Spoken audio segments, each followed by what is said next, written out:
जब 2026 की शुरुआत में भारत के रक्षा वैज्ञानिकों ने हैदराबाद की एक टेस्ट फैसिलिटी में एक इंजन को 12 मिनट से ज्यादा लगातार जलते हुए देखा, तो यह सिर्फ एक तकनीकी प्रयोग नहीं था, बल्कि दशकों की मेहनत का वह पल था जिसने यह साबित कर दिया कि भारत अब हाइपरसोनिक युग के दरवाजे पर खड़ा है। यह इंजन कोई साधारण जेट इंजन नहीं था, ना ही रॉकेट, बल्कि वह तकनीक थी जिसे दुनिया के गिने चुने देश ही नियंत्रित कर पाए हैं, स्क्रैम जेट। जिस क्षण यह परीक्षण सफल घोषित हुआ, उसी क्षण यह भी साफ हो गया कि भारत ने हवा में 5 गुना अधिक ध्वनि की गति पर चलने वाली तकनीक को अब केवल किताबों में नहीं, बल्कि प्रयोगशाला में नियंत्रित करना सीख लिया है। स्क्रैम जेट का मतलब समझने के लिए पहले यह जानना जरूरी है कि सामान्य जेट इंजन कैसे काम करता है। एक फाइटर जेट का इंजन हवा को अंदर खींचता है, उसे कंप्रेस करता है, ईंधन जलाता है और टरबाइन के जरिए थ्रस्ट पैदा करता है। लेकिन जैसे जैसे गति बढ़ती है, यह सिस्टम अपनी सीमा पर पहुंच जाता है। मैक 2 या मैक 3 के बाद हवा को कंप्रेस करना, उसे नियंत्रित करना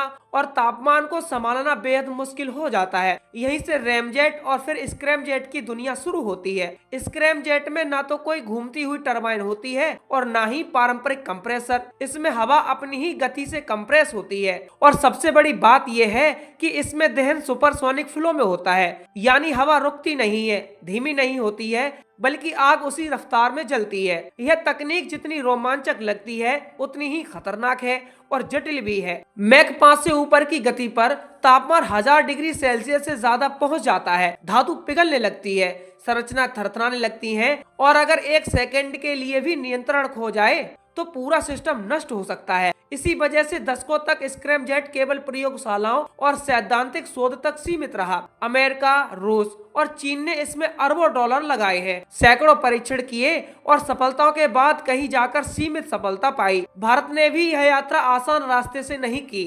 पिछले लगभग 2 दशकों से डीआरडीओ की प्रयोगशालाएं इस सवाल से जूझ रही थीं कि क्या भारत वास्तव में स्क्रैम जेट जैसी हाइपरसोनिक तकनीक को आत्मसात कर सकता है। शुरुआती परीक्षण छोटे थे, समय कम था, तापमान नियंत्रण सीमित था, लेकिन धीरे धीरे टेस्ट इंफ्रास्ट्रक्चर बढ़ा, डेटा इकट्ठा हुआ और अब जो परीक्षण हुआ 12 मिनट से अधिक का निरंतर ग्राउंड टेस्ट, यह बताता है कि दहन स्थिर रहा, कूलिंग सिस्टम ने काम किया और सामग्री ने अत्यधिक ताप को सहन किया। यही वह बिंदु है जहां तकनीक सिद्धांत से निकलकर व्यवहारिकता में प्रवेश करती है। यह सफलता सीधे सीधे भारत की हाइपरसोनिक मिसाइल महत्वाकांक्षा से जुड़ी है। आज की दुनिया में हाइपरसोनिक हथियार केवल गति का सवाल नहीं है, बल्कि रणनीतिक संतुलन का मुद्दा है। ऐसी मिसाइलें जो मैक 6, 7 या 8 की गति से उड़े, जो रास्ते में दिशा बदल सके और जिन्हें मौजूदा एयर डिफेंस सिस्टम पकड़ न सके, वे किसी भी देश की सैन्य सोच को बदल देती हैं। स्क्रैम जेट इस सपने की रीढ़ है, क्योंकि यह रॉकेट की तुलना में अधिक दूरी,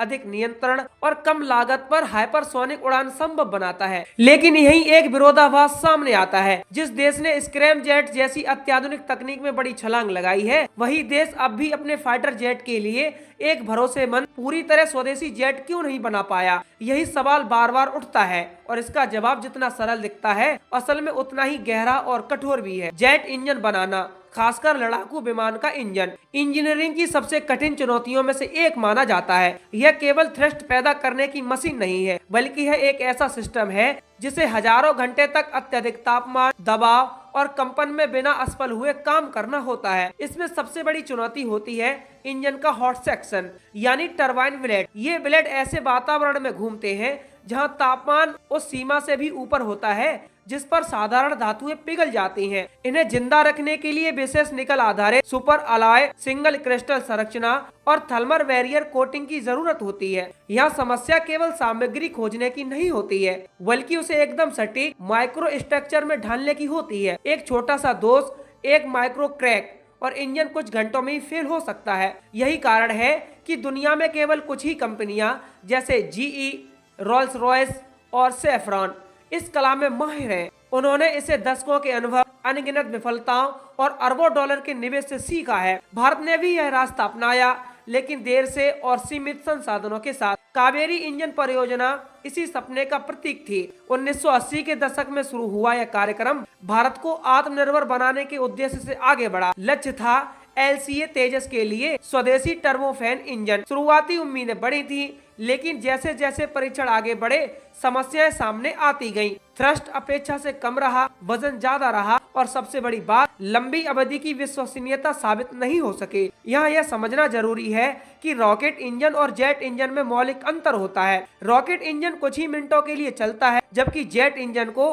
हजारों घंटे काम करना होता है। स्क्रैम जेट भी चाहे जितना उन्नत हो, मूलतः एक हथियार प्रणाली का हिस्सा है जिसे सीमित समय के लिए डिजाइन किया जाता है। लेकिन फाइटर जेट का इंजन पायलट की जान से जुड़ा होता है, वहाँ एक भी असफलता स्वीकार नहीं होती है। कावेरी की असफलता ने भारत को यह सिखाया कि केवल डिजाइन बना लेना काफी नहीं है, आपको पूरे इकोसिस्टम की जरूरत होती है। उन्नत मेटलर्जी, सटीक मैन्युफैक्चरिंग, विशाल टेस्ट बेड और सबसे अहम धैर्य। भारत ने इस अनुभव से सीखते हुए अब रास्ता बदला है। कावेरी को फाइटर इंजन के बजाय ड्राई इंजन के रूप में UAV और अन्य प्लेटफॉर्म के लिए विकसित किया जा रहा है। नए इंजन कार्यक्रमों में विदेशी साझेदारी के साथ साथ घरेलू क्षमता निर्माण पर भी जोर दिया जा रहा है। यही स्क्रैम जेट की सफलता का महत्व बढ़ जाता है। यह दिखाता है कि भारत अब केवल कॉपी या लाइसेंस पर काम नहीं कर रहा है, बल्कि जटिल विज्ञान को खुद समझ रहा है, प्रयोग कर रहा है और नियंत्रित कर रहा है।